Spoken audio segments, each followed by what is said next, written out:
உடைய கிருபையின் கரம் எங்களோடு இருந்து பேசட்டும். இயேசுவின் நாமத்தில் பிதாவே, ஆம். கர்த்தருடைய நாமத்துக்கு மகிமை உண்டாவதாக. ஆதி ஆகமம் தொடங்கி மல்கியா வரைக்கும் நம்ம வாசிக்கிறோம். அந்த இத்தனை ஆகமங்களும் தோற்றும், எந்தெந்த ராஜா என்னென்ன பண்ணா, என்ன நடந்தது, பிரமாணங்கள் காத்து கொண்டவர்கள், பிரமாணங்களை காத்து நடவாதவர்கள், தேவனோட போராட்டங்கள், இவையெல்லாம் எதில் இருக்கு? பழைய ஏற்பாடு. பழைய ஏற்பாடு என்னென்ன? சரித்திர புத்தகம் என்று சொல்லலாம். பழைய ஏற்பாடு என்ன சொல்லலாம்? சாலமோன் அரசாண்டா, தாவீது அரசாண்டா, யோசபாத், எரேமியா, இப்படி சொல்லுது. தீர்க்கதரிசன புத்தகங்கள் இதெல்லாமே. அவை சொல்வது என்னவென்றால், அவையெல்லாம் சரித்திரங்கள். ஆனால் மத்தேயு தொடங்கி வெளிப்படுத்துவது விசேஷம் வரை அத்தனை சத்தியமும் ஒரே ஒரு பாயிண்டில் தான் நிற்கும்: சபை. நீங்கள் அப்போஸ்தலர் நடபடிகள் இருந்து பரிசுத்த ஆவியை பெற்றுக்கொண்ட பின்பு, அப்போஸ்தலர் நடபடிகள் இருந்து வெளிப்படுத்த விசேஷம் வரைக்கும் நீங்கள் வாசிப்பீர்களானால், புதிய ஏற்பாட்டின் கருப்பொருள் சபையாகத்தான் இருக்கும், பரலோகமாக தான் இருக்கும். ஆகவே சபை துவங்கின நாட்கள், பெந்தெகோஸ்து நாளிலே பரிசுத்த ஆவியானவர் இறங்கி வந்த பிறகு சபை துவங்கிற்று. அவர்கள் ஒருமனப்பட்டவர்களாய் அனுதினம் தேவாலயத்தில் தரித்திருந்து கபடமில்லாத இருதயத்தோடு போதருடைய உபதேசத்திலும் அப்பம் பிக்குதலும் அவர்கள் ஒருமித்திருந்தார்கள். ஒரு எழுப்புதல் சபையில் வந்தது. நீங்கள் நிருபங்கள் எல்லாம் வாசிப்பீர்கள். இந்த அட்டவணை எடுத்துக்கொள்ளுங்கள்.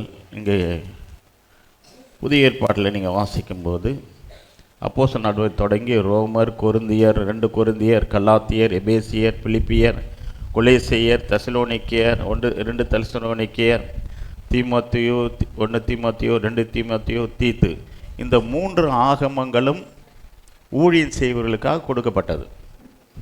மூப்பர்களுக்கு ஊழியம் செய்வர்களுக்காக தீமோத்தேயுக்கு 1 தீமோத்தேயு, 2 தீமோத்தேயு, தீத்து என்பது ஊழியம் செய்வர்களுக்காக கொடுக்கப்பட்டது.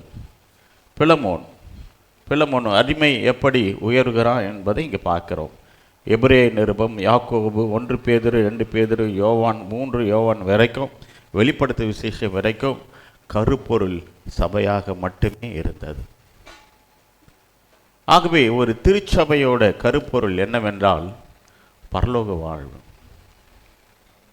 திருச்சபை எந்த அடிப்படையில் கட்டப்பட்டிருக்கிறது? நாமே அறியாமல் நிறைய விஷயங்கள் நடக்குது.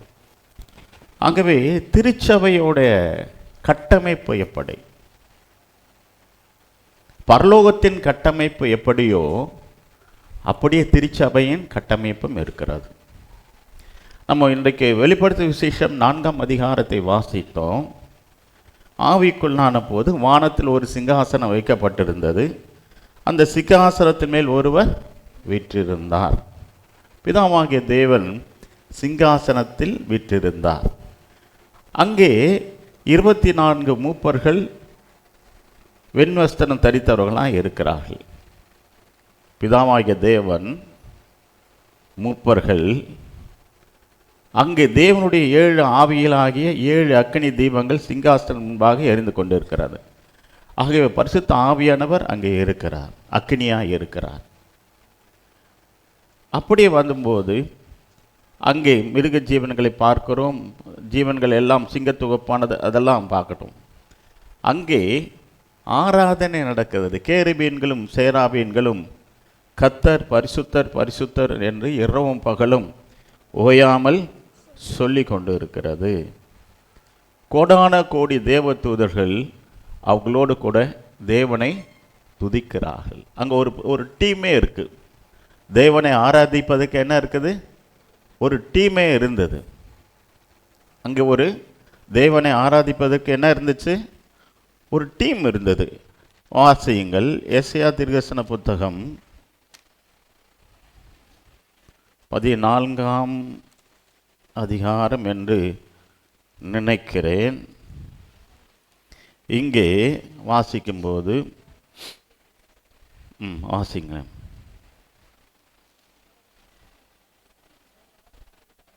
இன்றைக்கி 14ஆம் அதிகாரத்தில் லூசியரை பற்றி சொல்லியிருக்கு. லூசியரை பற்றி சொல்லியிருக்கு.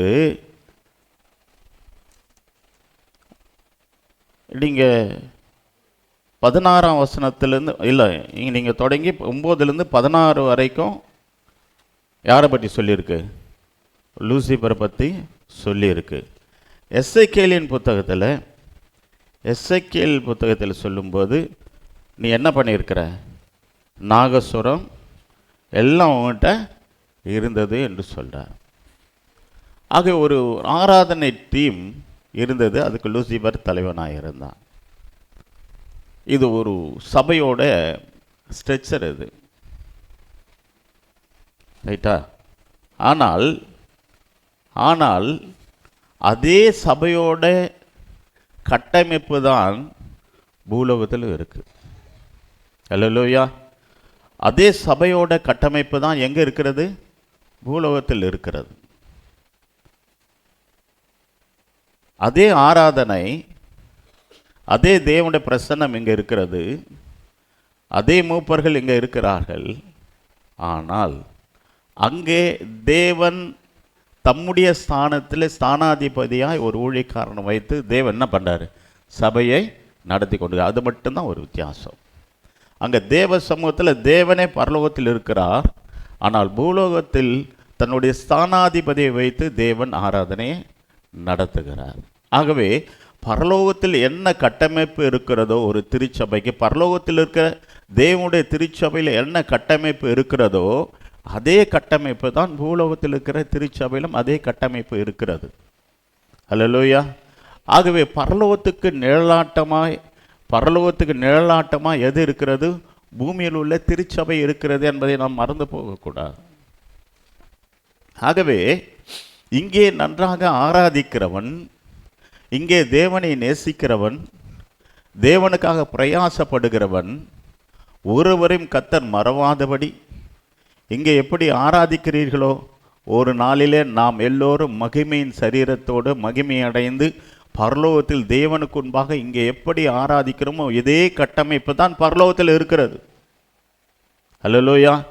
அங்கே தேவன் இருக்கிறார், மூப்பர்கள் இருக்கிறார்கள், பாடகர்கள் இருக்கிறார்கள், பாடல் குழுக்கள் இருக்கிறது, கோடான கோடி தேவதூதர்கள் தேவனை ஆராதிக்கிறார்கள்.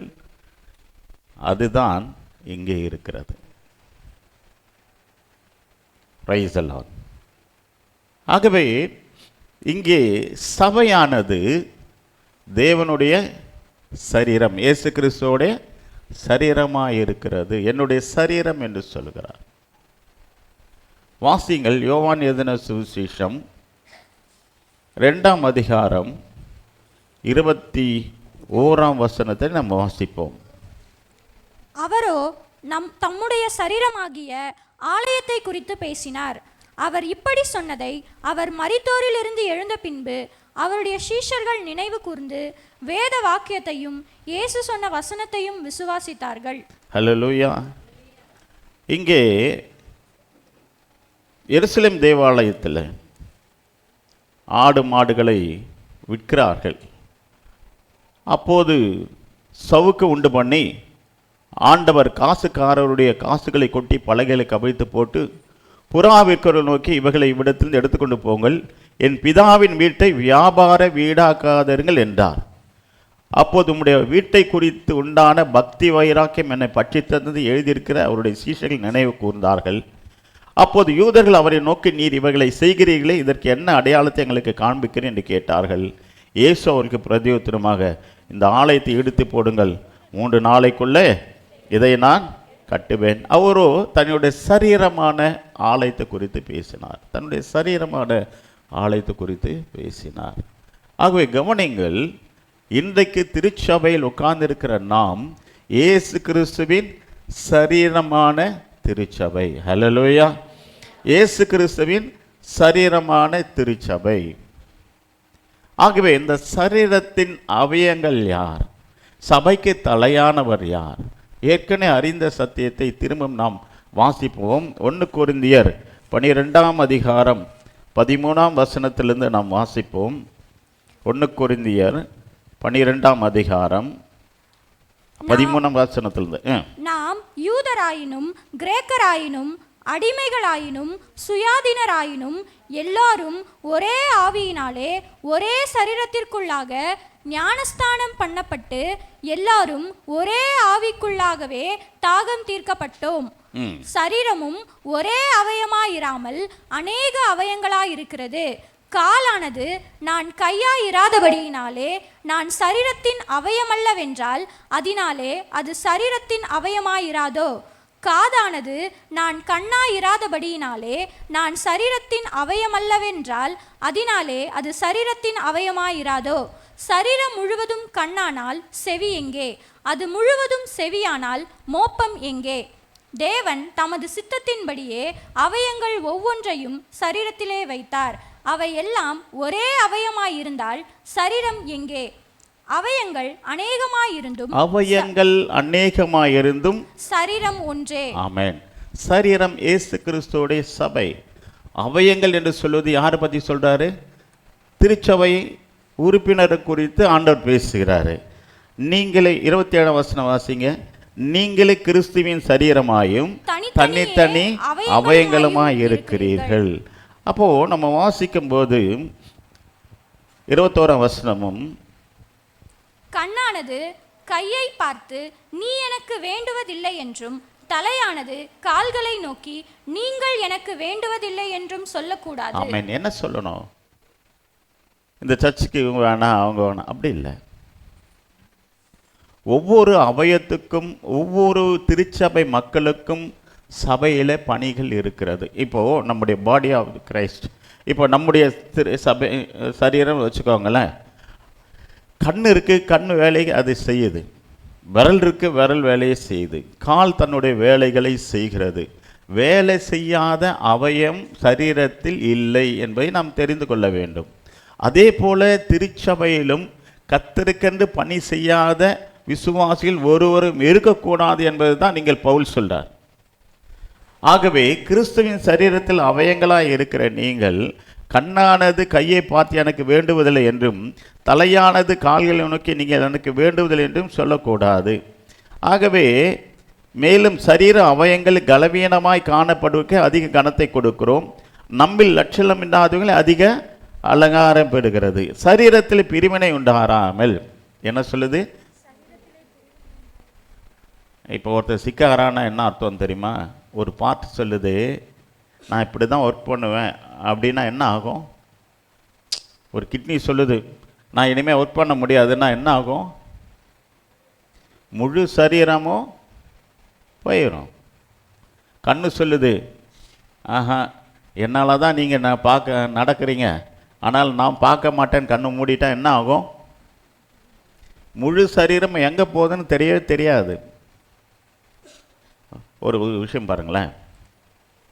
சாப்பாடு உங்கள் தட்டில் வந்துருச்சு. சிம்பிளாக பாருங்கள், ஒரு சாப்பாடு உங்கள் தட்டில் வந்துருச்சு. வந்த உடனே ஒரு வாசம் வரும். என்ன வரும்? ஒரு வாசம் வரும். அந்த வாசத்தை எது உள்வாங்குது? மூக்கு வாசனையை உள்வாங்குகிறது. மூக்கு வாசனை உள்வாங்கி அதை மூளைக்கு அனுப்புகிறது. மூளை என்ன பண்ணுது தெரியுமா? உடனே நாக்குக்கு கீழே இருக்கிற கிளான்ஸுக்கு உமிழ்நீருக்கு கட்டளை கொடுக்கிறது. எச்ச சுரக்குது. என்ன சுரக்குது? எச்சில் சுரக்கிறது. இப்போது கண்ணு பார்க்குது, ஆஹா அழகாக இருக்குது சிக்கன் பிரியாணி, பெரிய பெரிய பீஸா இருக்குது. மூக்கு சொல்லுது ரொம்ப வாசனையாக இருக்குதுன்னு சொல்லுது.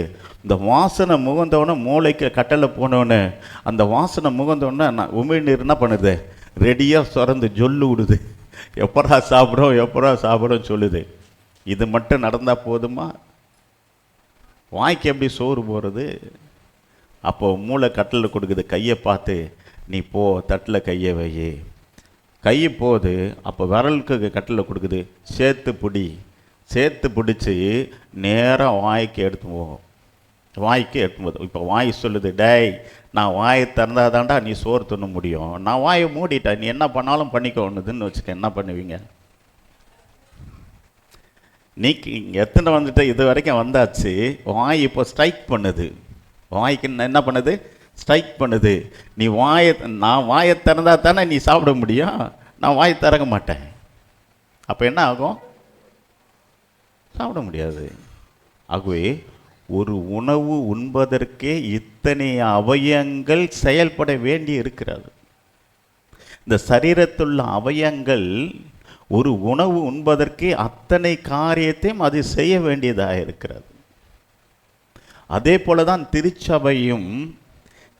திருச்சபையும் எல்லா மக்களும் இணைந்து தேவனுடைய சரீரமான சபைக்கு நாம் ஊழியத்தை செய்ய வேணும். இன்றைக்கு திருச்சபைகள் வந்துட்டு போகிற திருச்சபையாக இருக்கிறது. ஒவ்வொரு வினாடியும் நான் என்றைக்கு ரட்சிக்கப்பட்டனோ ஒவ்வொரு வினாடியும் எங்கள் பாஸ்டர் சொல்லுவார், 12 மணிக்கு கூப்பிட்டா கூட எழுந்து ஓடுவேன், 12 மணிக்கு கூப்பிட்டா கூட எழுந்து போவேன். ஏன் தெரியுமா? உறக்கம், பசி, தாகம். சில நேரங்களில் எங்கள் பாஸ்டர் நைட்டு வேலையெல்லாம் முடிச்சுட்டு எங்கள் பாஸ்டர் போயிடுவார் சீக்கிரமாக.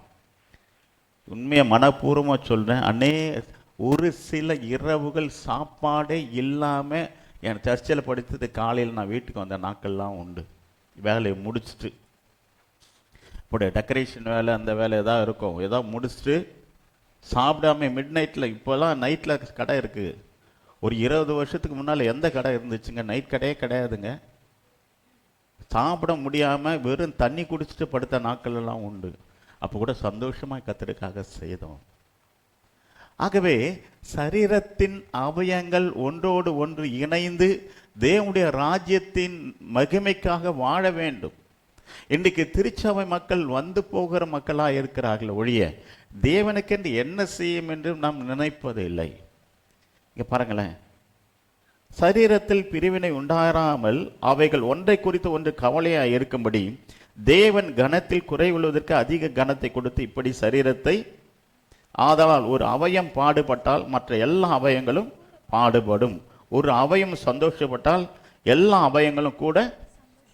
ஒரு அவயம் பாடுபட்டால் சொல்லுது, நீங்கள் நடந்து போயிட்டே இருக்கீங்க, காலில் ஒரு முள்ளு கொடுத்துச்சு, காலில் முள்ளு கொடுத்துச்சு. கொடுத்த உடனே எவ்வளோ பின் விளைவுகள் பாருங்களேன். குத்த உடனே என்ன பண்ணுது? வலியை ஒரு அப்படிங்கிறதுக்குள்ள மூளைக்கு போயிடுது. உடனே என்ன அங்கேருந்து கட்டளை கொடுக்கிறது நரம்பு மண்டலம், உடனே காலுக்கு கொடுக்குது. காலு டக்குன்னு வெளியே எடுத்துருது. எங்கேருந்து? ஒரு செகண்ட் விட ரொம்ப குறைவான நேரத்தில் காலை எடுத்துடுது. உடனே கை ஓடுது. கை என்ன பண்ணுது? ஓடுது. ஓடி அந்த முள்ளை என்ன பண்ணுது? பிடுங்குது. பிடுங்கினோடனே அதுலேருந்து என்ன வருது? ரத்தம் வருது. ரத்தம் வந்துன்னா அதுலேருந்து இதெல்லாம் வெளியே வருது. உடனே துடைக்குது. உடனே அந்த வலி தாழாம கண்ணீர் வடிக்கிறது. அந்த கண்கள் என்ன பண்ணுது? கண்ணீர் வடிக்கிறது. வாய் கதறுகிறது. வலிக்குதேன்னு கதறுது. முழு சரீரம் வலியை உணர்கிறது. பாருங்களேன், ஒரு அவயம் பாடுபட்டால் மற்ற எல்லா அவயங்களும். அப்படி என்றால் சபையில் ஒருவருக்கொருவர் இணக்கம் உள்ளவர்களாய், சபையில் ஒருவருக்கொரு அன்புள்ளவர்களாய், சந்தோஷப்பட்டால் எல்லோரோடும் சந்தோஷப்படவும், பாடுகள் பட்டால் எல்லோரோடும் அவர்கள் அந்த குடும்பத்துக்கு போய் ஆறுதல் செய்யவுமே தேவன் சபை ஏற்படுத்தி இருக்கிறார். அல்லேலூயா. ஆகவே நம் சபையை கிறிஸ்துவின் சரீரம், இங்கே பாருங்களேன், நீங்களே கிறிஸ்துவின் சரீரமாயும் தனித்தனி அவயங்களுமாய் இருக்கிறீர்கள். ஆகவே திருச்சபை மக்கள் கிறிஸ்துவின் சரீரத்தில் இணைந்திருக்கிறவர்களாய் இருக்கிறீர்கள். அதனால்தான் இது உங்களுக்காக பிற்கப்படுகிற என்னுடைய சரீரம். ஒரு நாள் நைட்டு நான் ஒரு தியானம் பண்ணிகிட்டே இருந்தேன். அதில் ஒரு சத்தியம் என்னன்னா, ஒரே அப்பத்தில் நீங்கள் புசிக்கிறீர்கள்னு சொல்லுது. ஒரே அப்பத்தில் புசிக்கிறீர்கள். அப்போது நான் கேரளாவில் பல திருச்சபைகள் போகிறேன். அங்கே என்ன நடக்குதுன்னா, பிரெட்டு சுடுவாங்க. நம்ம ஒரு அப்பம் சின்ன ரவுண்டாக கொடுக்குறோமே, அங்கே அப்படி இல்லை. ரொட்டி சுடுவாங்க. அந்த ரொட்டியை எடுத்து ஆயர் பிட்டு பிட்டு கையில் கொடுப்பாங்க. சில சபைகளில், பெரிய சபைகளில் பிளேட்டில் எடுத்துகிட்டு போவாங்க. வரிசை வரிசை அதிலிருந்து பிட்டுக்குவாங்க. வசனத்தின்படி அதில் பிட்டு ஆளுக்கு ஒன்றும் இல்லை, ஒரே அப்பத்தை பிடுகிறார்கள் கொஞ்சம் கொஞ்சமா. அப்போ கிறிஸ்துவின் சரீரம் நாம் என்ன பண்றோம்? அதில் அங்கம் வகிக்கிறோம். அதை பிட்டு நீங்கள் வாங்கி பூசியுங்கள், இது என்னுடைய சரீரமாக இருக்கிறது. ஏன் தெரியுமா? என் சரீரத்தின் அங்கம்தான் நீ. நான் உனக்காக என்னுடைய சரீரத்தையே நான் புசிக்க கொடுக்கிறேன் என்பதுதான் அதனுடைய அர்த்தம். சரீரம், அப்பம் என்பது எதை குறிக்கிறது? சபையை, கிறிஸ்துவின் சரீரம். ஆக பிட்டு கொடுக்கும் போது என்னுடைய சரீரத்தை நான் உனக்கு கொடுக்கிறேன், என்னுடைய சரீரத்தின் அங்கத்தினராக நீ இருக்கிறாய். அதனால்தான் ஞானஸ்தானம் இல்லாதவங்களுக்கு ஏன் கம்யூனியன் கொடுக்கறது இல்லைன்னா, சரீரத்தின் அவயங்களாய் அவர்கள் இருக்கிறார்கள். அதனால்தான் கம்யூனியன் கொடுக்குறோம். Praise the lord. ஹல்லேலூயா. ஆகவே நீங்கள் கவனியுங்கள், நாம் ஒவ்வொருவரும் கிறிஸ்துவின் சரீரத்தின் அவயங்களாக இருக்கிறோம். ஒவ்வொருக்கும் ஒவ்வொரு தாளந்துகள் இருக்கிறது, ஒவ்வொருவருக்கும் ஒரு கிருபை இருக்கிறது. அந்த கிருபைகளை நாம் தேவனுக்கென்று நாம் என்ன பண்ணணும்? பயன்படுத்த வேண்டும் என்று பவுல் அப்போஸ்தலன் விரும்புகிறார். நீங்கள் அடுத்து வாசிங்கன்னா 28 31 வரைக்கும் வாசிக்கும் போது, தேவனானவர் சபையிலே முதலாவது அப்போஸ்தலரையும், இரண்டாவது தீர்க்கதரிசிகளையும், மூன்றாவது போதகர்களையும், பின்பு அற்புதங்களையும், பின்பு குணமாக்கும் வரங்களையும், ஊழியங்களையும், ஆளுகைகளையும், பலவித பாஷைகளையும் ஏற்படுத்தினார். எல்லாரும் அப்போஸ்தலர்களா? எல்லாரும் தீர்க்கதரிசிகளா? எல்லாரும் போதகர்களா? எல்லாரும் அற்புதங்களை செய்கிறவர்களா? எல்லாரும் குணமாக்கும் வரங்களை உடையவர்களா? எல்லாரும் அந்நிய பாஷைகளை பேசுகிறார்களா? எல்லாரும் வியாக்கியானம் பண்ணுகிறார்களா? இப்படி இருக்க முக்கியமான வரங்களை நாடுங்கள், இன்னும் அதிக மேன்மையான வழியையும் உங்களுக்கு காண்பிக்கிறேன். சபையில் என்ன நடக்குது? அப்போஸ்தலர்கள், தீர்க்கதரிசிகள், போதகர்கள், அற்புதங்கள், குணமாக்கும் வரங்கள், ஊழியங்கள், ஆளுகை, பலவித பாஷைகளை தேவன் வைக்கிறார். ஆனால் நம்ம என்ன செய்கிறோம்? வந்துட்டு போகிறவா இருக்கிறோம். ஹல்லேலூயா. வந்துட்டு போகிறவங்களா தான் இருக்கிறோம். அதுக்கு தான் ஒரு முறைகள் உண்டு. பராமரிப்பு குழு அப்படின்னு ஒரு முறைகளை பார்க்கிறோம். ஆகவே இந்த பராமரிப்பு குழு முறைகளில் எல்லா அவயங்களும் என்ன பண்ணுது? வேலை செய்கிறது. எல்லா அவயங்களும் வேலை செய்கிறது. நாம் அதை பின்பு பார்க்கணும். இப்போ சரீரம் யாரு? நம்ம கிறிஸ்துவின் சரீரம். அவயங்கள் யாரு? நாம தான் அவயம். ஆகவே வாசிங்கள், எபேசியர் 1ஆம் அதிகாரம் 23ஆம் வசனத்தை நாம் வாசிப்போம்.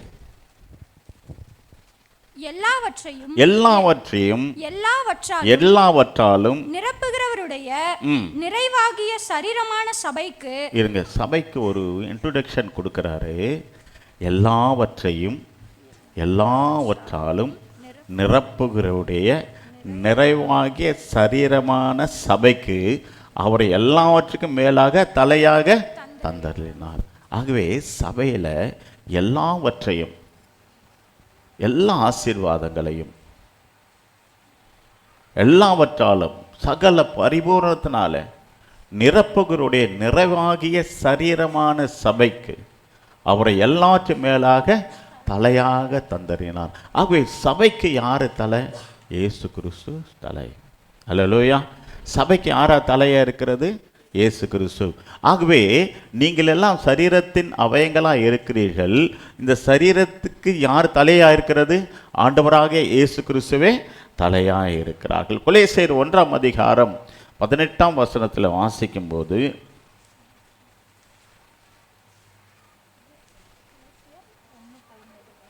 அவரே சபையாகிய சரீரத்துக்கு தலையானவர். அப்போ உங்களுக்கு சரீரமான சபைக்கு யார் தலை? இயேசு கிறிஸ்து. எல்லாவற்றிலும் முதல்வராக இருக்கும்படி அவரே ஆதியும் மரித்தோர்ந்து எழுந்த முதற் பேரானவராக இருக்கிறார். அவரே சபையாக சரீரத்துக்கு தலையானவர். எல்லாவற்றிலும் முதல்வராய் இருக்கும்படி அவரே ஆதியும் மரித்தோர்ந்து எழுந்த முதற் பேரவனாய் இருக்கிறார். அல்லேலூயா.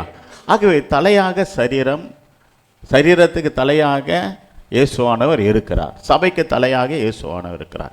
ஆகவே இப்பொழுது இயேசுவானவர் எங்கே இருக்கார்? பிதாவின் வலது பாரத்தில் அமர்ந்து கொண்டு நமக்காக பரிந்து பேசி கொண்டு இருக்கிறார். ஆகவே இப்பொழுது சபையை நடத்துவதற்கு, சரீரமான சபையை நடத்துவதற்கு ஆண்டவர் ஒரு போதகனை தேடுகிறார். ஒரு போதகனை, நீங்கள் சபையோட ஸ்ட்ரக்சர் என்னன்னு புரியணும். வாசியுங்கள். எபிரேயர் 5ஆம் அதிகாரம் 4ஆம் வசனம். மேலும் ஆரோனை போல தேவனால் அழைக்கப்பட்டால் ஒழிய ஒருவனும் இந்த கனமான ஊழியத்திற்கு தானாய் ஏற்படுகிறதில்லை. ஆரோனை போல அழைக்காவிட்டால் இந்த கனமான ஊழியத்துக்கு ஒருவனும் தானாய் ஏற்படுவதில்லை. தேவன் அழைக்கிறார் ஊழியத்துக்கு. பல தடவை பல போதர்கள் எனக்கு தீர்க்கதரிசனம் சொல்லி இருக்கிறார்கள், கர்த்தர் உன்னை ஊழியத்துக்கு கூப்பிட்றாரு அப்படின்ட்டு. நான் சொன்னேன், இந்த பாஸ்டர் படுற பாடை நம்மளாம் பார்த்து சகிக்க முடியல, என்னை விட்டுருங்க ஐயா, எனக்கு நல்ல வேலை இருக்குது, நான் ஊழியத்துக்கு வரமாட்டேன். ஆனால் அழைத்த அழைப்பும் கிருபை வரங்களும் அழைத்த அழைப்பும் கிருபை வரங்களும் மாறாதவைகள். ஆக ஊழியத்துக்கு அழைத்த தேவன் உண்மையுள்ளவர். ஏன்னா யோனாவின் குமாரனாகிய சீமோனை இவர்கள் எல்லோரை பார்க்க என்னிடத்தில் அன்பாய் இருக்கிறாய். ஆம் ஆண்டவரே, நாட்டுக்குட்டிகளை மேய்ப்பாயாக. யோனாவின் குமாரனாகிய சீமோன் என்னை நேசிக்கிறாய், என் ஆடுகளை மேய்ப்பாயாக. யோவான் 5ஆம் கடைசி 21ஆம் அதிகாரம் கடைசி வசனங்களில் வாசிக்கிறோம். ஆகவே தேவனிடத்தில் அன்பு கூறுவரை தன் ஆடுகளை மேய்ப்பதற்கு தேவன் அழைக்கிறார். அல்லேலூயா. ஆடுகளை மேய்ப்பதற்கு தேவன் அழைக்கிறார். ஆகவே இங்கே பவுல் சொல்லும்போது 2 கொரிந்தியர் 5ஆம் அதிகாரம் 20ஆம் வசனத்தில் நாம் வாசிக்கும்போது, ஆனபடினாலே தேவனானவர் எங்களை கொண்டு புத்தி சொல்கிறது போல, நாங்கள் கிறிஸ்துவுக்காக ஸ்தானாதிபதிகளாக இருந்து தேவனோடு ஒப்புரவாகுங்கள் என்று கிறிஸ்து நிமித்தம் உங்களை. ஆகவே தேவனுடைய ஸ்தானாதிபதியாயிருந்து, நான் சமீபத்தில் கேளம்பாக்கம் ஃபெலோஷிப்பில் பாஸ்டர்ஸ்க்கு டீச் பண்ணுறதுக்காக போயிருந்தேன். ஆகவே ஊழியக்காரரை பற்றி நான் அந்த டாப்பிக்கில் பேச வேண்டியதுதான். ஏன்னா எல்லாருமே சீனியர் பாஸ்டர்ஸ், எல்லாரும் பாஸ்டர்ஸ். எங்காவது மிஸ் ஆனால் என்ன பண்ணுவாங்க? இது இல்லைன்னு எழுந்து நின்னே சொல்லிடுவாங்க. ஆகவே பாஸ்டர்ஸ் போதிக்கிறது ரொம்ப கஷ்டமான ஒரு விஷயம். ஆகவே அப்போது சொன்னேன், நாம் தேவனுடைய ஸ்தானாதிபதியாக இருக்கிறோம். நீங்கள் அநேகர் இந்த அன்றைக்கு தான் என்ன மெசேஜ் எடுக்கணும் குழம்பிகிட்டே போயிட்டே இருந்தேன். அப்போது ஆவியானவர் சொன்னார், 1ஆம் அதிகாரம் வெளிப்படுத்தும் விசேஷம் 1ஆம் அதிகாரம் 10ஆம் வசனத்திலிருந்து வாசிக்கிறோம். கர்த்தருடைய நாளில் ஆவிக்குள்ளானேன், அப்பொழுது எனக்கு பின்னாலே எக்கால சத்தம் போன்ற பெரிதான ஒரு சத்தத்தை கேட்டேன். அது, நான் ஆல்பாவும் ஒமேகாவும் முந்தினவரும் பிந்தினவருமாயிருக்கிறேன். நீ காண்கிறதை ஒரு புஸ்தகத்தில் எழுதி ஆசியாவில் இருக்கிற எல்லாரும் கவனிங்க. அதாவது ஒரு அடிப்படையான சத்தியத்தை நீங்கள் என்ன, என் நண்பர் அடிக்கடி சொல்லுவார், அஸ்திபாரம் இல்லாமல் கட்டப்படுகிற கட்டடம் எப்போனாலும் இடிஞ்சு விழுந்துடும். ஒரு சபையானது அஸ்திபாரமான சத்தியத்துக்குள் கட்டப்பட்டால் தான் கடைசி வரைக்கும் நிற்கும். ஆகவே ஆவியானவருடைய கூற்றின்படி திரும்பவும் அஸ்திபாரம் போடுகிறோம். சத்தியத்தை கவனமாய் கவனியுங்கள். படிமா. நீ காண்கிறதை ஒரு புஸ்தகத்தில் எழுதி ஆசியாவில் இருக்கிற எபேசு சபை, சிமிர்னா சபை, பெர்கமு சபை, தியத்திரா சபை, சர்தை சபை, பிலதெல்பியா சபை, லவோதிகா என்னும் 7 சபைகளுக்கு அனுப்புன்னு சொல்றார். படிங்க. அப்பொழுது என்னுடனே பேசின சத்தத்தை பார்க்க திரும்பின போது 7 பொன் குத்து விளக்குகளையும் அந்த 7 குத்து விளக்குகளின் மத்தியிலே நிலையங்கி தரித்து மார்பருகே பொற்கச்சை கட்டியிருந்த மனுஷகுமாரனுக்கு ஒப்பானவரையும் கண்டேன். அவருடைய சிரகம் சிரசும் கொஞ்சம் வேகமா படிமா. மயிரும் வெண் பச்சை போலவும் உறைந்த மலையைப் போலவும் வெண்மையாயிருந்தது. அவருடைய கண்கள் அக்கினி ஜுவாலையைப் போல் இருந்தது. அவருடைய பாதங்கள் உலைக்களத்தில் காய்ந்த பிரகாசமான வெண்கலம் போல் இருந்தது. அவருடைய சத்தம் பெருவெள்ளத்து இரைச்சல் போல் இருந்தது. தமது வலதுகரத்திலே 7 நட்சத்திரங்களை ஏந்து கொண்டிருந்தார். அவர் வாயிலிருந்து இருபுறமும் கருக்குள்ள பட்டயம் புறப்பட்டது. அவருடைய போதும். ஆகவே 7 பொன் குத்துவில் நடுவிலே கைகளிலே 7 நட்சத்திரங்கள் ஏந்தினவராய்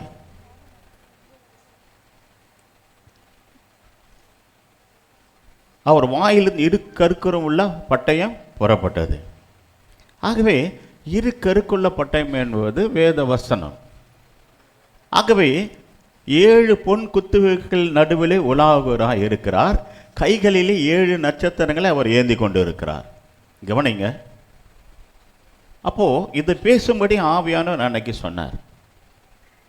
அப்போ இதனுடைய அர்த்தங்கள் என்ன என்று நாம் வாசிக்கும் போது 20ஆம் வசனத்தை வாசிக்கிறோம்.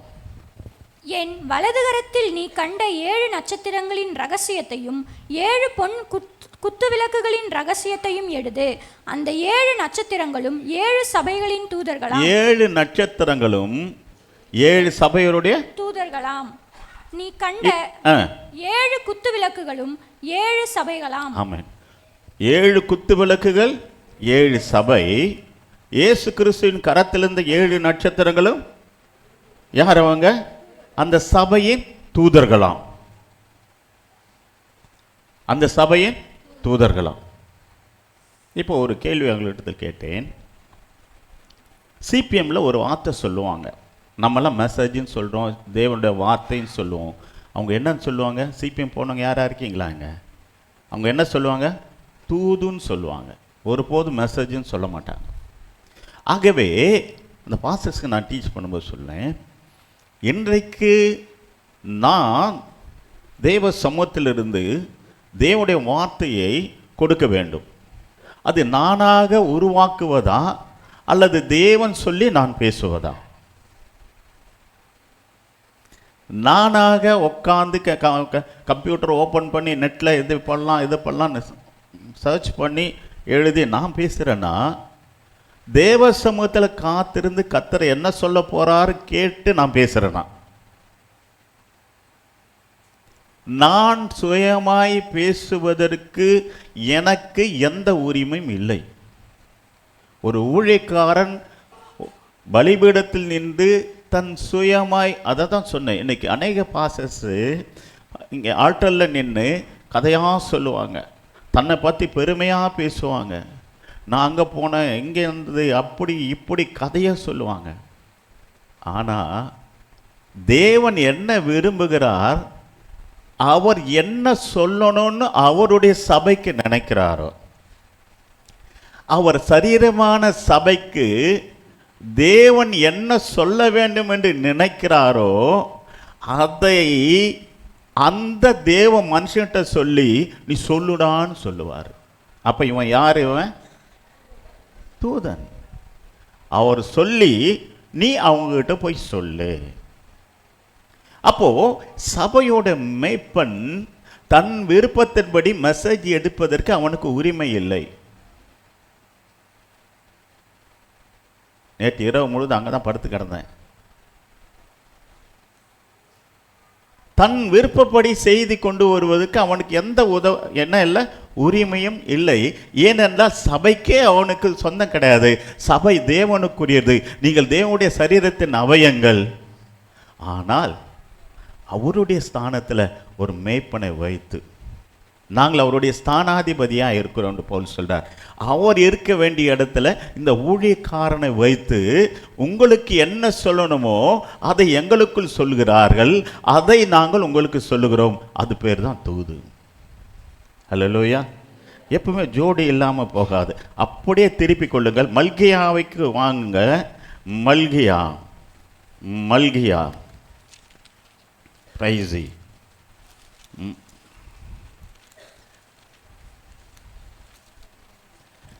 மல்கியாவின் புத்தகம் 2ஆம் அதிகாரம் 4ஆம் வசனத்திலிருந்து லேவி 7ஆம் வசனம் வரைக்கும். லேவியோடே பண்ணின என் உடன்படிக்கை நிலைத்திருக்கும்படிக்கு இந்த கட்டளையை உங்களிடத்திற்கு அனுப்பினேன் என்கிறதை அப்பொழுது அறிந்து கொள்வீர்கள் என்று சேனைகளின் கர்த்தர் சொல்லுகிறார். அவனோடு பண்ணின என் உடன்படிக்கை, அதாவது ஊழியக்காரனோடு பண்ணின உடன்படிக்கை ஜீவனும் சமாதானமுமாயிருந்தது. அவன் எனக்கு பயப்படும் பயத்தோடு இருக்க வேண்டும் என்று இவைகளை அவனுக்கு கட்டளையிட்டேன். அப்படியே அவன் என் நாமத்துக்கு பயந்தும் இருந்தான். சத்திய வேதம் அவன் வாயில் இருந்தது. அவனுடைய உதடுகளில் அநியாயம் காணப்படவில்லை. அவன் என்னோடே சமாதானமும் யதார்த்தமுமாய் சஞ்சரித்து அநேகரை அக்கிரமத்தினின்று திருப்பினான். ஆசாரியனுடைய உதடுகள் அறிவை காக்க வேண்டும். வேதத்தை அவன் வாயிலே தேடுவார்களே. அவன் சேனைகளுடைய கர்த்தரின் தூதன். ஒரு ஆசாரியன் சத்திய வேதம் அவன் வாயிலே தேடுவார்களே, அவன் உதடுகளில் அநியாயம் காணப்படவில்லை.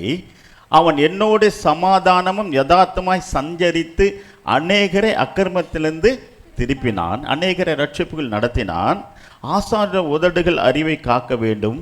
வேதத்தை அவன் வாயிலே தேடுவார்களே, வேதத்தை அவன் வாயிலே தேடுவார்களே, அவன் சேனைகளின் கர்த்தரின் தூதன். ஆகவே தேவன் என்ன சொல்றாரோ அதை செய்ய வேண்டியது நம்முடைய கடமை. இன்னொரு விஷயமும் நான் திரும்ப சொல்றேன், நீங்கள் தேவனுக்கு சொந்தம். நீங்கள் யாருக்கு சொந்தம்? பாஸ்டருக்கும் இல்லை, தேவனுக்கு சொந்தம். உங்களை மேய்க்கும்படி கர்த்தர் வைக்கிறார். புல்லுள்ள இடங்களில் மேய்த்து அம்மந்த தனியரண்டை நடத்தி அவர் வருகையில், ஆண்டவரே நீர் கொடுத்த ஆடுகளை நான் திரும்ப உங்கள்கிட்ட கொடுக்குறேன், திரும்ப நான் என்ன பண்ணுறேன், உங்கள்கிட்ட கொடுக்குறேன். இன்றைக்கி அநேகர் பாஸ்டர்ஸ்க்கு ஒரு விஷயம் தெரியாது. சபைக்கு வருகிற ஜனங்கள் யாருக்கு சொந்தம்? நீங்கள் நான் பல தடவை சொல்லியிருக்கேன் இந்த வசனத்தை. நீங்கள் யாருக்கு சொந்தம்? எங்கள் அப்பாவுக்கு சொந்தம், எங்கள் அம்மாவுக்கு சொந்தம், என் வீட்டுக்காரனுக்கு சொந்தம், என் பொண்டாட்டிக்கு சொந்தம் இல்லை? உங்கள் வாழ்க்கை மாறணும். நீங்கள் யாருக்குங்க சொந்தம்? உங்களை உலகத்தில் தெரிந்தெடுத்தது யார்? நீங்கள் யாருக்கு சொந்தமாக இருக்கிறீர்கள்? யாருக்கு நீங்கள் சொந்தம்? நான் ஏற்கனவே ஒரு வார்த்தை சொன்னேன், வீடு வரை உறவு, காடு வரை பிள்ளை, கடைசி வரைக்கும் சொந்தம் யாரு? அப்போ இங்க நீங்க உங்க கவனத்துக்கு நான் கொண்டு வருகிறேன், நீங்கள் யாருக்கு சொந்தம்?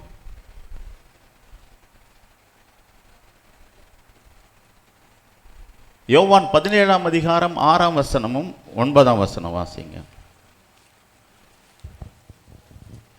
நீர் உலகத்தில் தெரிந்தெடுத்து எனக்கு தந்த மனுஷருக்கு உம்முடைய நாமத்தை வெளிப்படுத்தினேன். அவர்கள் உம்முடையவர்களாய் இருந்தார்கள். இப்போ சொல்லுங்க, எல்லாரும் பைபிள் எடுத்துட்டீங்களா? சொல்லுங்க, படிங்க. இப்போ நீர் உலகத்தில் தெரிந்தெடுத்து எனக்கு தந்த மனுஷருக்கு உம்முடைய நாமத்தை வெளிப்படுத்தினேன். அவர்கள் உம்முடையவர்களாய் இருந்தார்கள். யார் உம்முடையவர்களாக இருந்தாங்க? பிதாவாகிய தேவன் உங்களையும் என்னையும் இந்த உலகத்தில் தெரிந்தெடுத்து எனக்கு என்பது இயேசு கிறிஸ்துக்கு தந்தீர். அவர்கள் உம்முடையவர்களாக இருக்கிறார்களே. நீங்க யாருக்கு சொந்தம்? நீங்க யாருக்கு சொந்தம்? பிதாவாகிய தேவனுக்கு சொந்தம், இயேசு கிறிஸ்துக்கு அல்ல. நீர் உலகத்தில் தெரிந்தெடுத்து எனக்கு தந்த மனுஷனுக்கு நாமத்தை வெளிப்படுத்தின அவர்கள் உம்முடையவர்களாக இருந்தார்கள். அவர்களை எனக்கு தந்தீர், அவர்கள் உம்முடைய வசனத்தை கை கொண்டிருக்க. அப்போ பிதாவாகிய தேவன் உங்களை உலகத்தில் தெரிந்தெடுத்து இயேசு கிறிஸ்து இடத்தை கொடுக்கிறார். அவர்களை எனக்கு தந்தீர், அவர்கள் உம்முடைய வசனத்தை கை கொண்டிருக்கிறார்கள்.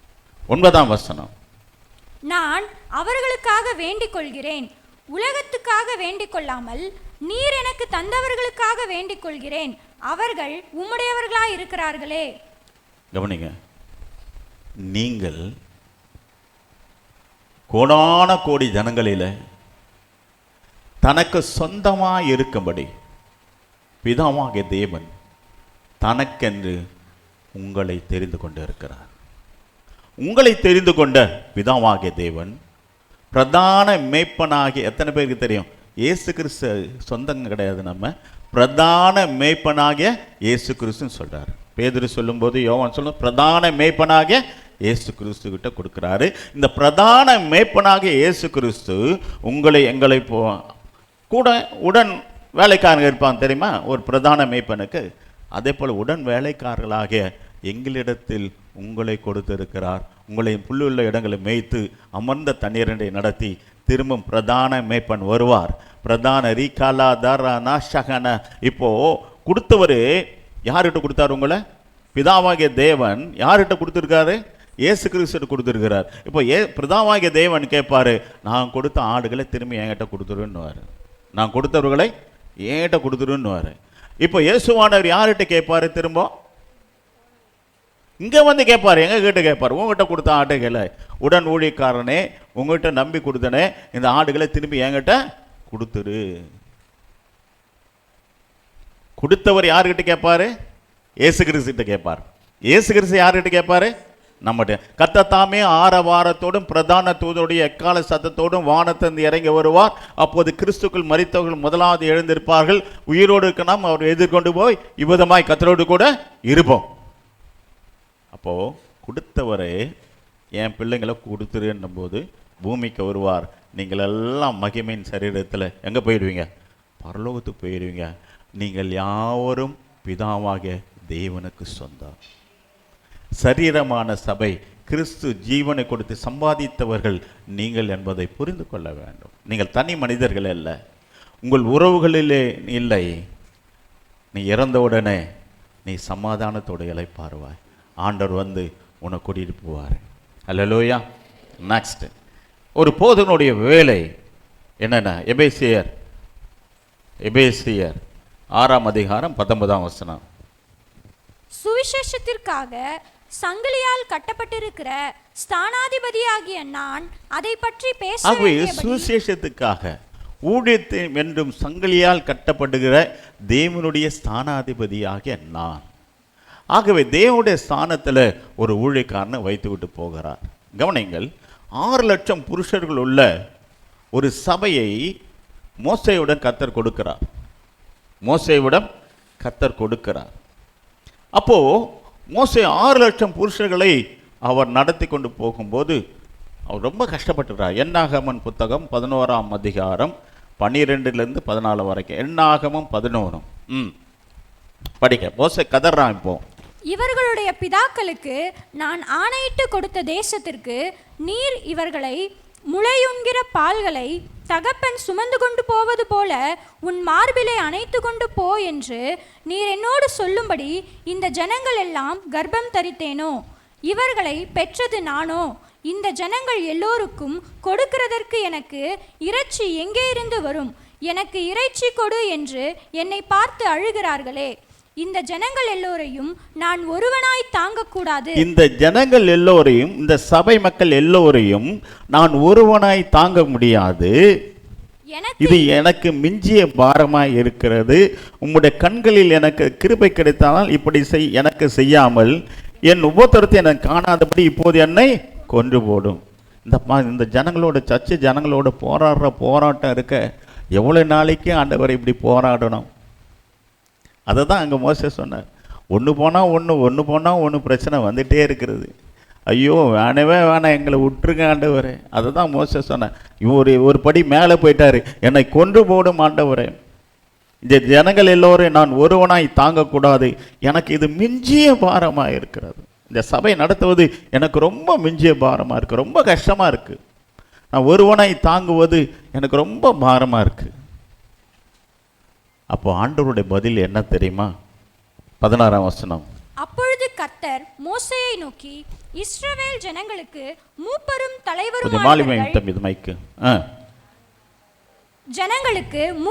தலைவருமானவர்கள் இன்னார் என்று நீ அறிந்திருக்கிறாயே.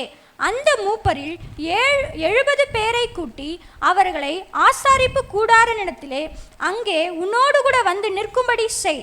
அப்பொழுது நான் இறங்கி வந்து அங்கே உன்னோடே பேசி, நீ ஒருவன் மாத்திரம் ஜனங்களின் பாரத்தை சுமக்காமல் உன்னோடு கூட அவர்களும் அதை சுமப்பதற்காக உன்மேல் இருக்கிற ஆவியை அவர்கள் மேலும் வைப்பேன். இப்போ சபைக்கு யார் வந்துட்டாங்க? இப்போ மூப்பர் வந்து விட்டார்கள். ஆகவே சபையை நடத்துவதற்கு ஒருவனாய் மேய்ப்பனாய் பாரத்தை சுமக்காதபடி இந்த மேய்ப்பனுடைய அபிஷேகத்தை சபையில் மூப்பர்களை தெரிந்து கொண்டு அவர்கள் மேல் அந்த பாரத்தை வைத்து அவர்கள் உடன் ஊழியர்களாய் சபையை என்ன பண்ணுறாங்க? நடத்துகிறார்கள். ஹல்லேலூயா, ஹல்லேலூயா. அப்போது ஆண்டவர் சொல்றாரு, நீ ஒருவன் மாத்திரம் ஜனங்கள் பாரத்தை சுமக்காமல் உன்னோடு கூட அவர்களும் அதை சுமப்பதற்காக உன்மேல் இருக்கிற ஆவியை அவர்கள் மேல் வைப்பேன் என்று சொல்லி 24, 25 வசனத்தை நம்ம வாசிப்போம். அப்பொழுது மோசே புறப்பட்டு கர்த்தருடைய வார்த்தைகளை ஜனங்களுக்கு சொல்லி ஜனங்களின் மூப்பரில் 70 பேரை கூட்டி கூடாரத்தை சுற்றிலும் அவர்களை நிறுத்தினான். கர்த்தர் மேகத்தில் இறங்கி அவனோடு பேசி அவன் மேல் இருந்த ஆவியை மூப்பராகி அந்த 70 பேர் மேலும் வைத்தார். அந்த ஆவி அவர்கள் மேல் வந்து தங்கின மாத்திரத்தில் தீர்க்க தரிசனம் சொன்னார்கள். அப்போ சபையோட ஸ்ட்ரக்சர் ஒரு மாத்திரம் சபையை தாங்காதபடி நான் ஒரு மாத்திரம் நடத்தினா சபையோட தான் இருக்கும். சபையில் மூப்பர்கள், மந்தையை விசாரிக்கக்கூடிய மூப்பர்கள் எழுப்பினால் 1000 சபை பெருகும். இன்னைக்கு நம்முடைய சபையில் நான் அடிக்கடி நினைப்பேன், நைட் ப்ரேயர் மறந்துடுறேன், வால் போஸ்டர் போடணும், ஆம்பிள்ஸ் கொடுக்கணும், சாப்பாடு ஒரு காரியம் இருக்கிறது. இங்கே பாருங்கள், இது 10 வருஷம் ஆச்சு பெயிண்ட் அடிச்சு, சுவரெல்லாம் அழுக்கழுக்காக இருக்குது. இதுக்கு ஒரு நிர்வாகத்துக்கு, ஒரு சபை நிர்வாகத்துக்கு ஒரு மூப்பரை வைக்கணும். இந்த மூப்பர் பார்க்கணும் என்ன நடக்குது, ஏன் இப்படி இருக்குது, சபை ஏன் இப்படி இருக்குது, இதை க்ளீன் பண்ணணும். ஒருத்தர் கூப்பிட்டு, விசுவாசி கூப்பிட்டு இதை க்ளீன் பண்ணு. எலக்ட்ரிக்கல் வேலைக்கு ஒரு மூப்பர், அந்த விஷயம் தெரிஞ்சவங்க, அவங்க வந்து ஏன் இந்த ஃபேன் இப்படி சுற்றுது பாருங்க, எல்லாம் ஆசிலேஷன் கிடையாது. ஏன் தெரியுங்களா? ஃபேன்லாம் ஓடும்போதே முறுக்கி இந்த பக்கம் அந்த பக்கம் போய் அந்த பல்லு உடச்சிட்டாங்க. ஆசிலேஷனே கிடையாது. அதுக்குன்னு ஒரு மூப்பர் இருந்தால் அதை அவர் பார்ப்பார். அடுத்து ஏரியா வைஸ் ஒரு மூப்பர்களும் இருந்தாங்கன்னா யார் வரல யார் வரன்னு தெரியும். ஆகவே நான் ஒருவனாய் சபையின் பாரத்தை சுமக்காதபடிக்கு வசனத்தின்படி சொல்லுகிறேன். பரலோகத்திலே மூப்பர்கள் 24 மூப்பர்கள் இருக்கிறார்கள். இங்கே 6 லட்சம் புருஷர்கள் உள்ள இந்த சபையை நடத்துவதற்கு 70 மூப்பர்களை அபிஷேகம் பண்ணுகிறார்கள். ஆகவே நான் விரும்புகிறேன், இந்த சபையில் என்னோட உடனிருந்து ஊழியத்தை செய்கிற மூப்பர்கள் வேண்டும். சபை ஒரு ஒழுங்கு அதுதான். முன்னெல்லாம் மூப்பர் கமிட்டி கூடும், நிறைய டிஸ்கஸ் பண்ணுவோம். இந்த வேலையை நீங்கள் செய்யுங்க, அந்த வேலையை நீங்கள் செய்யுங்க, இதை நீங்கள் பாருங்கள், அதை நீங்கள் பாருங்க, பிரித்து கொடுத்துட்டு போயிட்டே இருப்பேன். அவங்கவுங்க அவங்க வேலையை ரொம்ப சின்சியராக செய்வாங்க. கமல் அப்பாலாம் ரொம்ப நல்ல ஊழியத்தை செய்தவர்கள் இந்த ஒரு சபையில். என்ன வரைக்கும் சீசர் செய்கிறாங்க. ஒரு சில மூப்பர்கள் சின்சியராக செய்கிறாங்க. ஆகவே நம்முடைய சபையில் மூப்பர்கள் குழுக்கள் கண்டிப்பாய் தேவை. சபையை நடத்துவதற்கும் சபை ஆயத்தம் பண்ணுவதற்கும். அநேக சபைகளில் மூப்பர்கள் இருக்கிறார்கள். சாவு எடுக்கிறதுக்குன்னு ஒரு மூப்பர் குழு இருக்குங்க. 2 பேர் போடுறாங்க மூப்பர்கள்.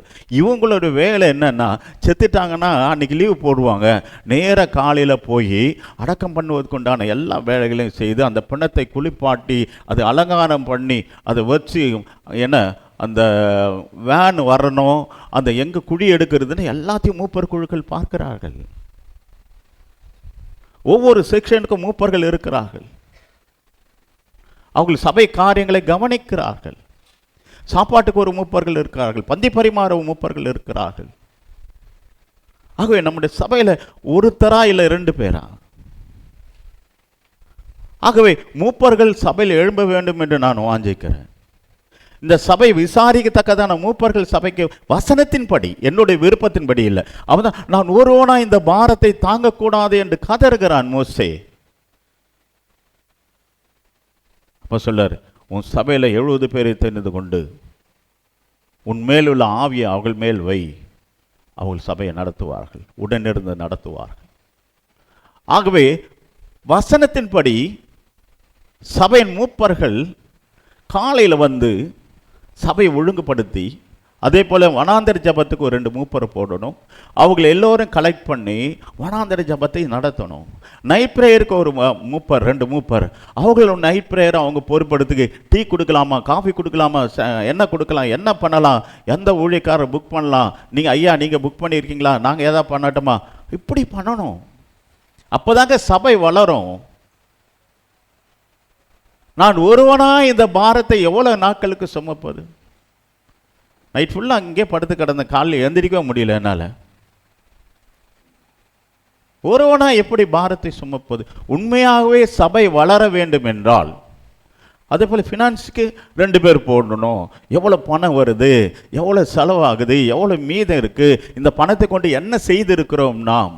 இன்றைக்கி பாருங்கள், நீங்கள் பெண்டெகாஸ்டல் ப்ரைவேட் சபையெல்லாம் பார்த்தீங்கன்னா ட்ரெஷர் கிடையாது, அவங்களே காணிக்கிறது வீட்டுக்கு போயிடுவாங்க. இங்கே அப்படி கிடையாதுங்க. எவ்வளோ காணிக்க வருது, எவ்வளோ என்பி கூட விபிஎஸ் சொல்ல இருந்தேன் நான்.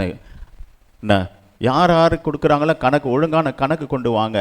செலவு எவ்வளோ, வரவு எவ்வளோ, மீதம் இருக்குது, மீதம் இல்லை, அதனால் ஒழுங்கான கணக்கு வேண்டும் என்று சொல்லியிருக்கிறேன். ஆகவே மெயின்லைன் சர்ச் எப்படியோ அப்படியே நம்முடைய சர்ச்சோட கட்டமைப்பு இருக்க வேண்டும். அப்படி தான் இருக்கிறது. ஆகவே சபையில் மூப்பர்கள் எழுப்பி சபையை நான் விசாரிக்கணும், நடத்தணும். நான் ஒருவனாய் எவ்வளோ நாட்களுக்கு பாரத்தை தாங்குவது? மோசே அப்படி தான் கதறார். ஹல்லேலூயா, ஹல்லேலூயா. ஆகவே சபையில் மூப்பர்கள் குழு கண்டிப்பாய் இருக்க வேணும். Praise the lord. Hallelujah, hallelujah. அடுத்து சபையோட கட்டமைப்பு என்று வாசிக்கும்போது வாசியுங்கள் 1 தீமோத்தேயு 3ஆம் அதிகாரம் 8ஆம் வசனம். 1 தீமோத்தேயு 3ஆம் அதிகாரம் 8ஆம் வசனம். அந்தபடியே உதவிக்காரர்கள் சபையில் இருக்க வேணும். மூப்பர்களுக்கு அடுத்து மூப்பர்களோடு சேர்ந்து ஊழியம் செய்கிற உதவிக்காரர்கள் சபையில் இருக்கணும். அந்த உதவிக்காரர்களுடைய தகுதி என்ன? 2 நாக்குள்ளவர்களாயும். 2 நாக்குள்ள பாஸ்டர்கிட்ட ஒன்று பேசணும், மற்றவங்கிட்ட ஒன்று பேசணும், இவங்ககிட்ட ஒன்று பேசணும், அவங்ககிட்ட பேசணும். அப்படி இல்லை, 2 நாக்கு உள்ளவர்களாக இராமல், மதுபான பிரியராயும் இழிவான ஆதாயத்தை இச்சைகளாக இழாமல், படிமா நல்லொழுக்கம் உள்ளவர்களாயும் விசுவாசத்தின் ரகசியத்தை சுத்த மனசாட்சியிலேயே காத்து கொள்ளுகிறவர்களாயும் இருக்க வேண்டும். ஆமென். ஹல்லேலூயா. 8ஆம் வசனத்தை 13ஆம் வசனம் வரைக்கும்.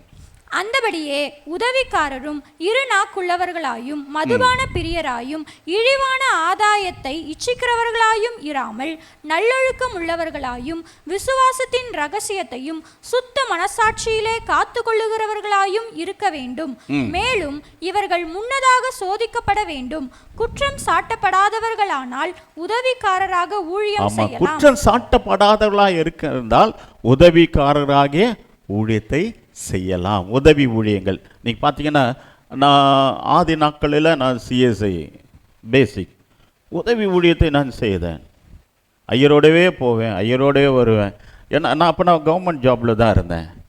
பேக்கை தூக்கிட்டு போவேன். அவரே சொல்ல, இல்லை பாலு அப்படின்னுவார். இல்லை நான் வரேன், நான் செய்கிறேன். சின்ன சின்ன வேலை கூட, சின்ன வேலை. அவர் அப்படி கண்ணு கட்டினா தண்ணி பாட்டில் எடுத்து போய் வைப்பேன். இந்த நேரமானா அவர் டீ குடிக்கணும்னு தெரியும். டீ உடனே சொல்லுவேன், அவருக்கு இந்த சக்கரை கம்மியாக போட்டு ஒரு டீ. இந்த மாதிரி ஊழியங்கள் ஊழியக்காரோட உதவி ஊழியக்காரர்களாக இருக்கிறது. சபையில் இதெல்லாம் அவசியமான ஒரு விஷயம் என்பதை நீங்கள் புரிந்து கொள்ளுங்கள். உதவி ஊழியக்காரர்களாய். அப்புறம் அந்தபடியே ஸ்திரீகளும் நல்லொழுக்கம் உள்ளவர்களும். அடுத்த வசனம் 12ஆம் வசனம். மேலும் உதவிக்காரரானவர்கள் ஒரே மனைவியை உடைய புருஷனுமாய் தங்கள் பிள்ளைகளையும் சொந்த குடும்பங்களையும் நன்றாய் நடத்துகிறவர்களுமாயும் இருக்க வேண்டும். அடுத்து, இப்படி உதவிக்காரருடைய ஊழியத்தை நன்றாய் செய்கிறவர்கள் தங்களுக்கு நல்ல நிலையையும் கிறிஸ்து இயேசுவை பற்றும் விசுவாசத்தில் மிகுந்த தைரியத்தையும் அடைவார்கள். உதவி ஊழியம் செய்கிறவர்கள் நல்ல நிலையை அடைவார்கள். சபையில் ஊழியக்காரனோடு இணைந்து நல்ல உதவி ஊழியத்தை செய்கிறவர்கள் நல்ல நிலையும் கிறிஸ்து இயேசுவை பற்றும் விசுவாசத்தில் மிகுந்த தைரியத்தை அடைவார்கள். அப்போது பிதாவாகிய தேவன், பிரதான மேய்ப்பனாக இயேசு கிறிஸ்து, அவருடைய ஸ்தானத்தில் போதகர்கள், மூப்பர்கள், உதவி ஊழியர்கள். ஹல்லேலூயா, உதவி ஊழியர்கள். அடுத்து என்ன தெரியுமா? அடுத்து யார் இருக்கணும்னு பைபிள் சொல்லுது. அடுத்து யாரு? வாசியுங்கள். செப்பனியா 3:14. சீயோன் குமாரத்தை கம்பீரித்து பாடு, இஸ்ரவேலே ஆர்ப்பரியுங்கள், எருசலேம் குமாரத்தையே நீ முழு இருதயத்தோடு மகிழ்ந்து களி. அப்போ சீயோன் குமாரத்தையே கம்பீரமாய் பாடு. அப்போ பாடகர் தேவை. சாலமோன் ஆலயத்தில் என்ன ஏற்படுத்தி வச்சிருந்தா? பாடுகிற குழுக்களை ஏற்படுத்தி வைத்திருந்தான். புதிய ஏற்பாட்டில் வாசிக்கும் எபிரேயர் 2:12. எபிரேயர் 2:12. உம்முடைய நாமத்தை என் சகோதரருக்கு அறிவித்து சபை நடுவில் உம்மை துதித்து பாடுவேன் என்றும் நான் அவரிடத்தில் நம்பிக்கையாய் இருப்பேன் என்றும். சபை நடுவில் அவரை துதித்து பாடுவேன். இன்னைக்கு ஆராதனை நேரத்தில் பாடுகிற குழுக்கள் எத்தனை பேர் இருக்காங்க சபையில் வந்து பாடுறதுக்கு? எல்லாரும் பாடுறீங்களா? எல்லாரும் இயேசு கிறிஸ்து பாட்டு பாடினாரா? ஒரு கேள்வி கேட்பாங்க. இயேசு கிறிஸ்து பாட்டு பாடினாரா? நாங்கள் பாடினோமா?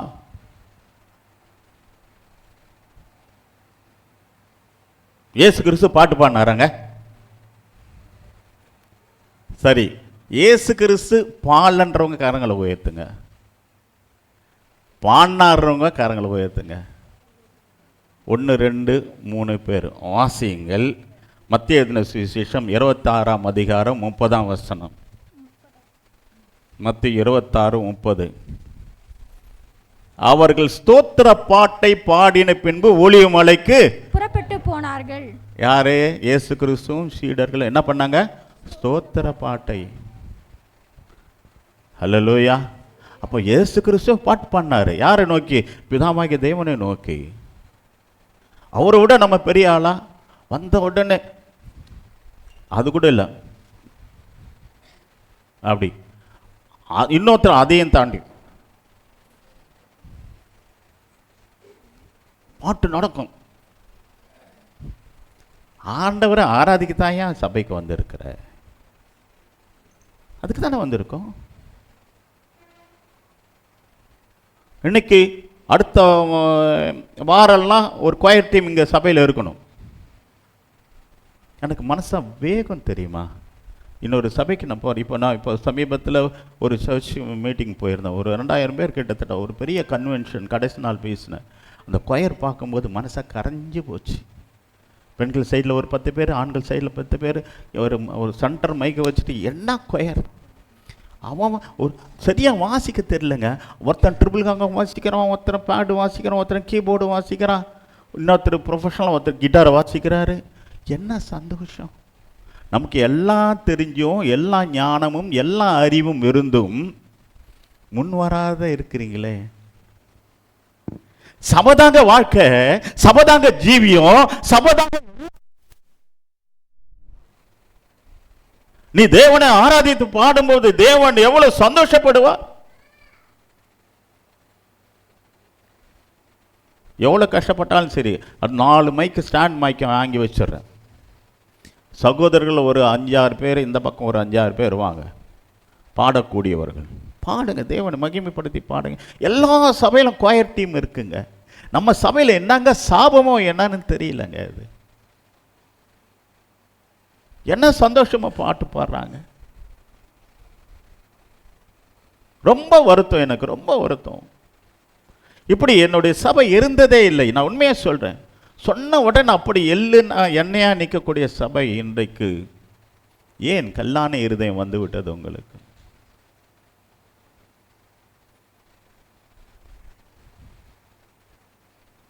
ஹல்லேலூயா, ஹல்லேலூயா, ஹல்லேலூயா. எபேசியர் 5ஆம் அதிகாரம் 19ஆம் வசனத்தில் சொல்லும்போது நான் ஒரு முக்கியமான விஷயத்தை இன்னைக்கு நீங்கள் புரிந்து கொள்கிறேன். எபேசியர் 5:19. சங்கீதங்களாலும் கீர்த்தனைகளாலும் ஞான பாட்டுகளாலும் ஒரு புத்தி சொல்லிக் கொண்டு உங்கள் இருதயத்தை கர்த்தரை பாடி கீர்த்தனம் பண்ணுங்க.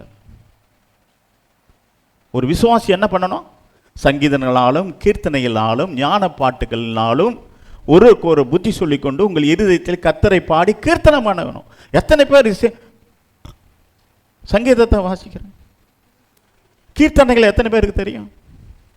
ஞான பாட்டுகள், புத்தி சொல்லுகிறவை ஞான பாட்டுகள். உங்கள் இருதயத்தில் கர்த்தரை பாடி கீர்த்தனை, கர்த்தரை இருதயத்தில் பாடியா? எத்தனை பேர் பாடுறோம்? சத்தாய் நிஷ்கலமா ஒரு சாமியமும் இலதா அத்தானந்தமாய் திகழ்கின்ற திரித்துவமே.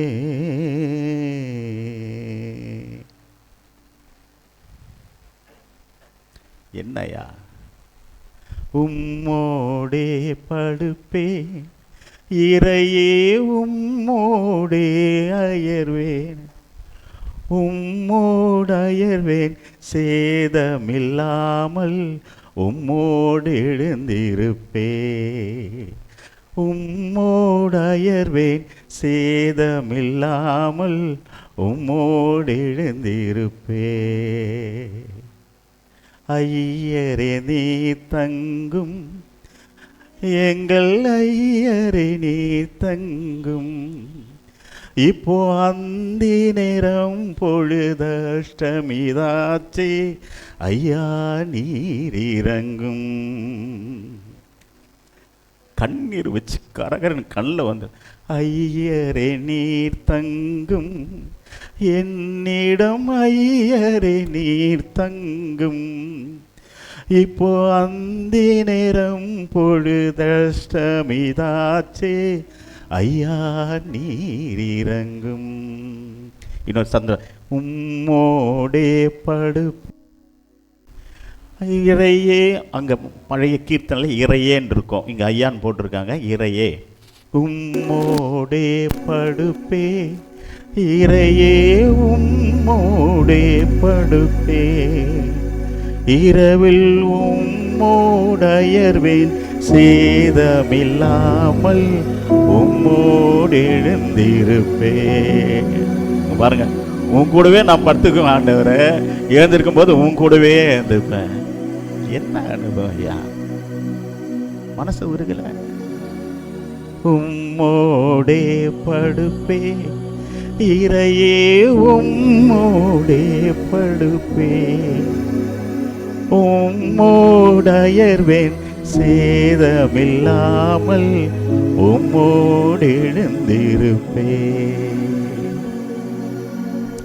எனக்கு நீர் காவல் இறையே, எனக்கு நீர் காவல், என் இனத்தார் ஜனத்தார் வலியோர் எளியோர் எல்லோர்க்கும் காவல்.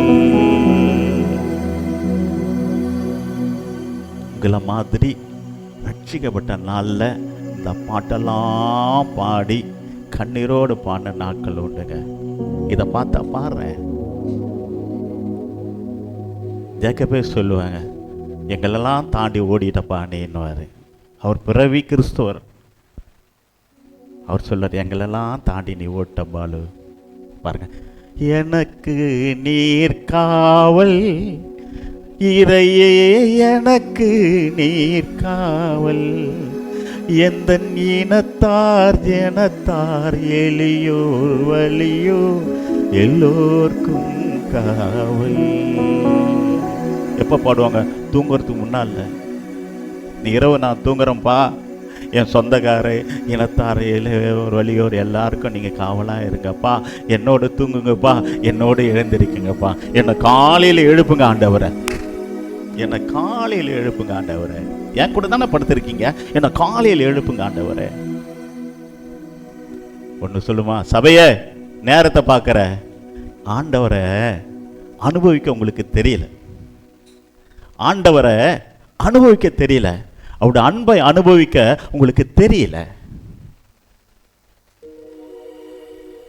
இந்த உலகத்தில் எந்த வேலை செஞ்சாலுங்க எதுவுமே நிரந்தரம் இல்லைங்க. கர்த்தருக்காக செய்கிற ஊழியந்தாங்க நிலை. ஆமாம், இன்னொரு ஊழியருக்கு லூக்கா 8 ஆஸ்திகளால் ஊழியம் செய்கிறவர்களும் ஊழியர்களே. ஏரோதின் காரியத்தை செய்ய கூசனாவும் சூசனா பிசால் துரத்தப்பட்டவர்களும் தங்கள் ஆஸ்திகளால் இயேசுக்கு ஊழியத்தை செய்தார்கள். இன்னைக்கு மூப்பர்கள் வேணும் சபையை நடத்துவதற்கு, பாடுவதற்கு கொயர் டீம் வேணும், உதவி ஊழியக்காரர்கள் சபையில் வேணும், சபையை கண்காணிக்கிற கண்காணி வேணும். கண்காணியை விரும்புகிறார், நல்ல வேலையை விரும்புகிறார். இன்னைக்கு சபை வேறு லெவலில் நம்ம கொண்டு போகணும். இன்னைக்கு ஆண்டவரே, நான் ஒரு நல்ல மூப்பனாக இருந்து இந்த சபை விசாரிக்க போகிறேன், நான் உதவி ஊழியத்தை நான் செய்ய போகிறேன். இன்றைக்கி வாலிப பசங்களை கூப்பிட்டு நான் ஒரு வேலையை சொல்கிறோம், ஆனால் வரவே மாட்டேங்கிறாங்க. ஒரு சிலரை கூப்பிட்டு இந்த வேலையை செய்யன்னு சொல்கிறோம், செய்யவே மாட்டேங்கிறாங்க. நீங்கள் நல்லா என்ன புரிஞ்சுக்கோங்க, ஒரு நாள் என் வேலையை செய்ய சொல்ல கர்த்தரோட வேலையை செய்வதற்கு உங்களை அழைக்கிறேன். இன்றைக்கி வாலிபர் மத்தியில் ஒரு எழுப்புதல் வந்தது என்றால் சபையில் ஒரு எழுப்புதல் வந்தது என்று அர்த்தம். நீங்கள் என்னுடைய வார்த்தை கேளவில்லை என்றால் நீங்கள் தேவனுக்கு நிச்சயமாக பிரியமாக இருக்க முடியாது. உங்களை நடத்துவதற்கு தேவன் பரலோகத்து நேராக வரப்போறதில்லை. அவருடைய ஸ்தானத்தில் வைத்திருக்கிற ஊழியக்காரனை கொண்டு தான் சபையை நடத்துகிறார். ஆகவே உண்மையாகவே ஆத்ம பாரம் உள்ளவர்களாக இருந்தால் சபைக்குள்ள இருந்து ஊழியத்தை செய்யுங்க. சொல்றதை மட்டும் செய்யுங்க, சொல்லாததை செய்யாதீங்க. சொல்கிற ஊழியம், உனக்குன்னு என்ன ஊழியத்தை கொடுக்குறோமோ அதை மட்டும்தான் செய்யும். ரைட்டா? எல்லாம் எழுந்து நிற்போம். கர்த்தாவே, எங்கள் இருதயத்தில் நீர் பேசும். உடன் ஊழியம் செய்கிறவர்களை எழுப்பித்தார், மூப்பர்களை எழுப்பித்தார், உதவிக்காரர்களை எழுப்பித்தார். ஆண்டவரே, உதாரணத்துவம் கொடுக்கிற ஆவியுள்ளவர்களை எழுப்பித்தார். ஆண்டவரே, உதவி ஊழியம் செய்கிறவள் நல்ல நிலை அடைவார்கள். ஜெபிப்போமா. மகா இரக்கமும் கிருபை நிறைந்த எங்கள் பரலோக பிதாவே, உம்முடைய குமாரனாகிய இயேசுவின் நாமத்தில் உம்முடைய சமூகத்தில் வருகிறோம். சபை தம்பா ஜீவன், சபைக்காக தான் ஜீவனை கொடுத்து எங்களை மீட்கும் பொருளாக எங்கள் பாவத்தின் விடுதலையாக்க முடியாது சொந்த ஜீவனை எங்களுக்காக கொடுத்திருக்கிறேன்.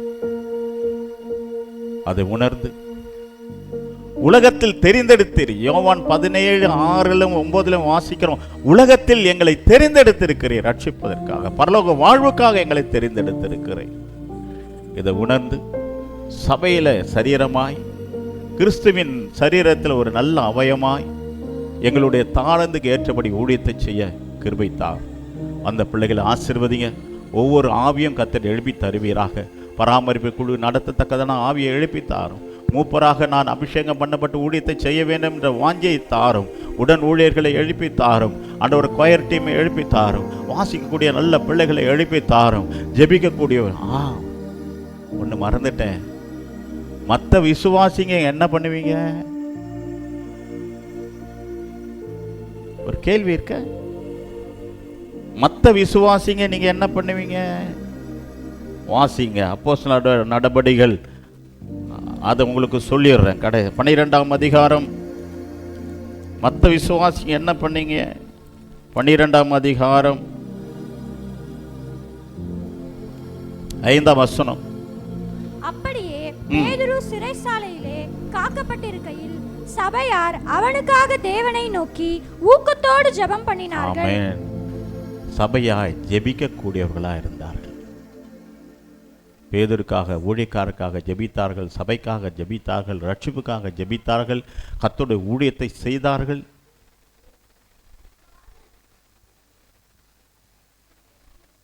ஊழியத்தை செய்தார்கள், வீடுகள் தோறும் அப்பமிட்டார்கள், ஜெபிக்கக்கூடியவர்களாக இருந்தார்கள் விசுவாசிகள். எத்தனை விசுவாசியை ஜெபிக்கிறீங்க? எத்தனை விசுவாசி வேதத்தை படிக்கிறீர்கள்? வேதம் எத்தனை பேருக்கு தெரியுது? அந்த பாஸ்டர் ஃபெலோஷிப் தான் சொன்னேன். இந்த பைபிள் எத்தனை வருஷம் படிக்கிறீங்க? 20 வருஷம் படிக்கிறீங்க. எது எது எங்கே இருக்குதுன்னு தெரியுதா உங்களுக்கு? எத்தனை வருஷம் இந்த பைபிள் தூக்கி சுமக்கிறீங்க? இந்த பைபிள் ஒவ்வொரு வார்த்தையும் உங்களுக்கு தெரியுமா? எது எது எந்த இடத்துல இருக்குதுன்னு தெரியுமா? ஒரு வேலையை இந்த வயசில் சில ஞாபகம் மறந்து இருக்கலாம், ஆனால் சப்ஜெக்ட் தெரியும். எண்கள் சில நேரத்தை மறதி வரலாம், ஆனால் எந்த சப்ஜெக்ட் எந்த புத்தகத்தில் இருக்குதுன்னு தெரியும் இல்லையா? இதே ஞாபகம் வச்சுக்க முடியலையா அநேகருக்கு? இங்கே பாருங்க, என்ன சம்பாதிச்சாலும் அதையும் ஒரு நாள் விட்டு போயிடுவோம். ஆனால் இதை சுமக்கிறவன் அவனும் ஆசீர்வதிக்கப்படுவான், அவன் சந்ததி ஆசீர்வதிக்கப்படும், பரலோகத்தில் தேவனோடு கூட இருப்பான். சபையார் ஜெபிக்கக்கூடியவர்களாக இருக்கணும். சில சபையில் 24 மணி நேரம் ஜெபம் இருக்கு. விசுவாசிங்க மாறி மாறி மாறி மாறி ஜெபிச்சுக்கிட்டே இருக்கிறாங்க. நைட்டு முழுசும் ஜெபிக்கிறாங்க. ஒவ்வொரு வாரத்துக்கு ஷிஃப்ட் போடுறாங்க. இன்னும் நைட்டு 2 மணி நேரம் நான், அடுத்த 2 மணி நேரம் நீ, அடுத்த 2 மணி நேரம், நைட்டு பகலும் இரவும் பகலும் விசுவாசிகள் ஜெபிக்கிறார்கள். நம்ம சபையில் எவ்வளோ பேர் ஜெபிக்கிறாங்க? ஜபாவி அத்தனை பேருக்கு இருக்கு. இரவும் பகலும் ஜெபிக்கக்கூடிய விசுவாசிகளை தேவன் தேடுகிறார். பரலோக வாழ்க்கை முக்கியம். ஜெபிப்போம். ஆண்டவரே, என்னை அனுப்புங்கப்பா, உங்களுடைய உதவி ஊழிய செய்ய நான் தயாராக இருக்கேன்.